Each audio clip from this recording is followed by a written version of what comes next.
Qatar पर Israel के हमले का दूसरा राउंड का अलर्ट आ गया है। दोहा सितंबर जैसे फिर दहलने वाला है। कतर के अमीर ने फिर से बारूदी तबाही को दावत दे दी है, क्योंकि एक बार फिर दोहा में इजराइल के दुश्मनों का जमावड़ा लगा है। एक बार फिर से इजराइल को धमकियां दी गई है। एक बार फिर से नेतन्याहू का दिमाग गर्म कर दिया गया है। कतर के अमीर ने इजराइल दहलाने की धमकी दी। दोहा फोरम में इजराइल पर भड़के अहमद अल शरा। ईरान ने इजराइल जलाने वाली मिसाइलें लॉन्च की। खाड़ी से ट्रंप को मिलने लगी 10 युद्ध की टेंशन। इजराइल पर दुश्मन एक साथ टूट पड़े हैं। नेतन्याहू को कई फ्रंट से टेंशन मिलने लगी है। ईरान, तुर्की, सऊदी अरब के बाद अब कतर के अमीर ने भी नेतन्याहू पर गाजा में धोखा देने के आरोप लगा दिए हैं। कतर के प्रधानमंत्री मोहम्मद अब्दुर्रहमान अल थानी ने यह दावा किया है कि गाजा में किसी तरह का सीज फायर लागू नहीं है। 10 अक्टूबर को हुआ युद्ध समझौता सिर्फ छलावा है। और इतना ही नहीं, अल थानी ने इजराइल विरोधी कतर, तुर्की, मिस्र के साथ मिलकर के अब नया एक्शन प्लान बनाने का भी ऐलान कर दिया है। Now we are at a critical moment. It's not yet there. So it's what we have just done is a pause. We cannot consider it yet a ceasefire. A ceasefire cannot be completed unless there is a full withdrawal of the Israeli forces. There is stability back in Gaza. People can go in and out, which is not the case today.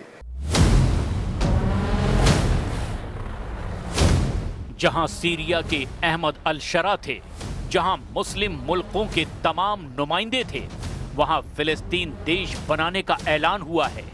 वहां Qatar ने Hamas की leadership को दोबारा पनाह देने की बात भी मानी है। इसका मतलब यह है कि कतर ने पीएम नेतन्याहू की धमकियों को पूरी तरह से नजरअंदाज कर दिया है। नेतन्याहू ने ऐलान कर रखा है कि वो फिलिस्तीन देश नहीं बनने देंगे। इजराइल उन्हें भी सबक सिखाएगा जो हमास का साथ दे रहे हैं। जिन्होंने हमास कमांडरों को हथियार और फंडिंग की, वो भी इजराइल के टारगेट पर हैं। हालांकि गाजा में इजराइल को बड़ा झटका लगा है, जहां हमास का कट्टर दुश्मन कहा जाने वाला कमांडर यासिर अबू शबाब मारा गया है।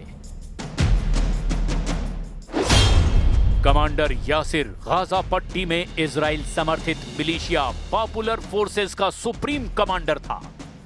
गाजा पट्टी में यासिर अबू शबाब इजराइल के समर्थन में हमास लड़ाकों का सफाया कर रहा था।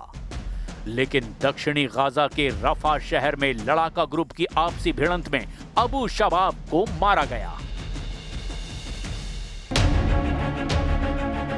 इजराइल को गाजा से भी बड़ा झटका ईरान से मिला है, जहां युद्ध जैसा माहौल बना हुआ है। ईरान ने मिसाइलों का ये खौफनाक दृश्य दिखाकर नए युद्ध की आग भड़का दी है। ईरान ने मिसाइलों के सीरियल धमाके किए हैं।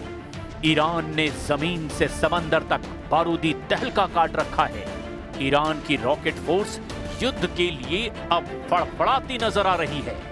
ये धमाके युद्ध का ट्रेलर हैं। मिसाइलों की ये मार इजराइल के लिए चैलेंज है। सुप्रीम लीडर अली खामनेई ने फिर से सुपर पावर को चुनौती दे डाली है। ईरान पहली बार हाहाकार के मूड में है। फारस की खाड़ी में बारूदी बवंडर लाकर ईरान ने दुश्मनों की धुकधुकी बढ़ा दी है। ईरान ने ऐलान किया है कि उसने पहली बार ऐसी मिसाइल का धमाका किया है जिसकी रेंज में फारस की खाड़ी का चप्पा चप्पा आता है।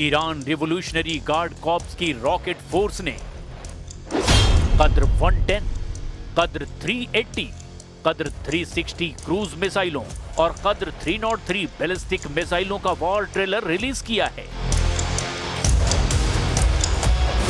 इजराइल ने 12 दिन के युद्ध के बाद ईरान ने पहली बार इतने बड़े पैमाने पर मिसाइलों की लॉन्चिंग की है। मिसाइलों के सफल टेस्टिंग के बाद ईरान की नेवी के जनरल ने इजराइल को साफ साफ धमकी दे डाली है।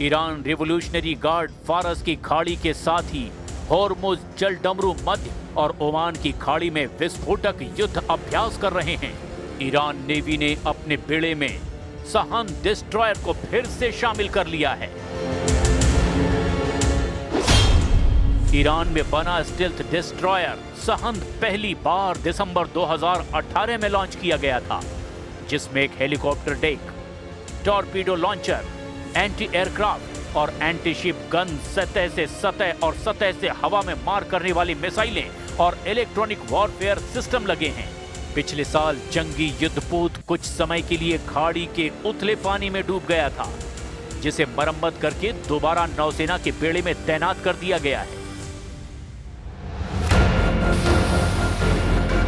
ईरान युद्ध के लिए रेडी है। तुर्की, सीरिया और सऊदी अरब ने इजराइल को घेरने का प्लान बना रखा है। तो क्या इजराइल बैकफुट पर है? बिल्कुल नहीं। दुश्मनों से 10 कदम आगे चलने वाले इजराइल ने रक्षा बजट में बम्पर इजाफा किया है।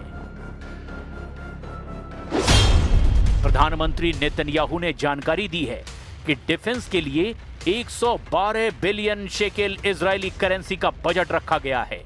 इजरायली वित्त मंत्री बेजल स्मोट्रिच की ओर से कहा गया कि 2026 के लिए रक्षा बजट 2023 की तुलना में 47 अरब शेकेल ज्यादा है।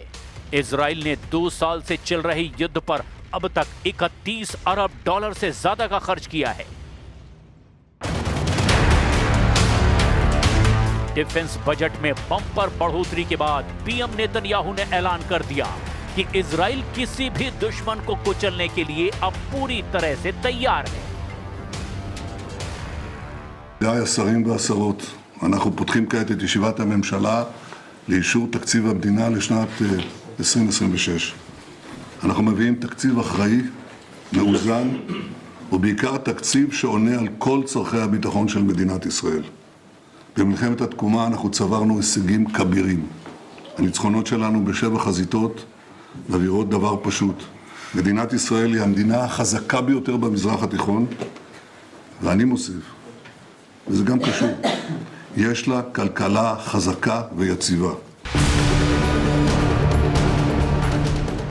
रक्षा बजट की जानकारी के साथ नेतन्याहू ने नए मोसाद चीफ रोमन गोफमैन की नियुक्ति की घोषणा की।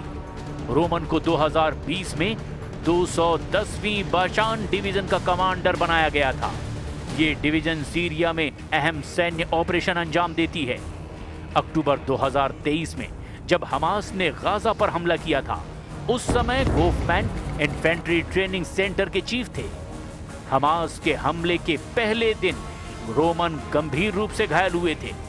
इलाज के बाद रोमन को पीएम ऑफिस में काम दिया गया और अब जनरल रोमन गोफमैन जून 2026 से मोसाद चीफ का जिम्मा संभालेंगे। אני מביא היום את מינויו של האלוף רומן גופמן לראש המוסד הבא. רומן הוא מפקד עתיר הישגים. בצה"ל הוא ליווה אותי כמזכירי הצבאי. הוא אפשר ליווה להפריע? אותי.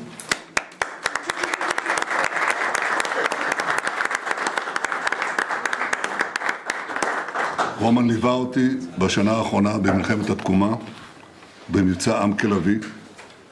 הוא פעל מול צה"ל וכל גורמי הביטחון, כולל ובהדגש עם המוסד. הוא בעל תכונות מוכחות של מנהיגות, יצירתיות, תחכום, תחבולנות, בקנה מידה עולמי. इजराइल अपनी सैन्य तैयारियों के साथ नए नए हथियारों से भी दुश्मनों को खौफ से भर रहा है। इजराइल ने अपने सबसे शक्तिशाली और सस्ते air defence system Iron Beam laser system को वॉर जोन में तैनात किया है। इजराइल का Iron Beam paradigm shattering laser defence 30 दिसंबर से एक्टिव हो जाएगा। आयरन बीम में लाइट बीम के मुकाबले ज्यादा पावर है, इसकी रेंज ज्यादा है और इसे कई तरह के खतरों से बचाने के लिए इस्तेमाल किया जा सकता है। आयरन बीम खास तौर पर न सिर्फ ड्रोन बल्कि मिसाइल, रॉकेट और मोर्टार को भी मार गिरा सकता है, जिससे ये ड्रोन को मार गिराने की तुलना में कहीं ज्यादा खतरनाक हो जाता है। Iron beam mobile 50 kilowatt system की रेंज 5 से 7 किलोमीटर है। इस सिस्टम को कम दूरी का हाई पावर लेजर बनाया गया है, जो कि आयरन डोम जैसे दूसरे डिफेंस सिस्टम को बाईपास करने वाले प्रोजेक्टाइल को भी रोक देती है। आयरन बीम में 2 टेलीस्कोप हैं, इसमें एक से शक्तिशाली लेजर निकलेगी और दूसरे से इसकी परफॉर्मेंस पर नजर रखी जाएगी। ये सिस्टम आयरन डोम के साथ इंटीग्रेटेड होकर इजराइल की 360 डिग्री सुरक्षा करेगा।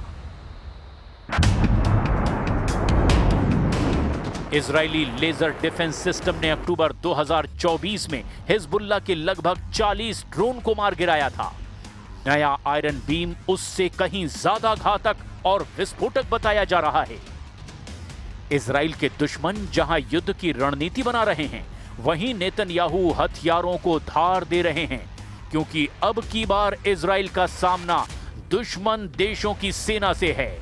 ईरान जैसे मिसाइल पावर, तुर्की जैसा ड्रोन पावर, कतर और सऊदी अरब जैसे अमीर देशों से निपटने के लिए इजराइल को पूरी ताकत झोंकनी होगी। इसके साथ ही इजराइल को सुपर पावर का बैकअप भी चाहिए, नहीं तो युद्ध एक तरफा साबित होगा।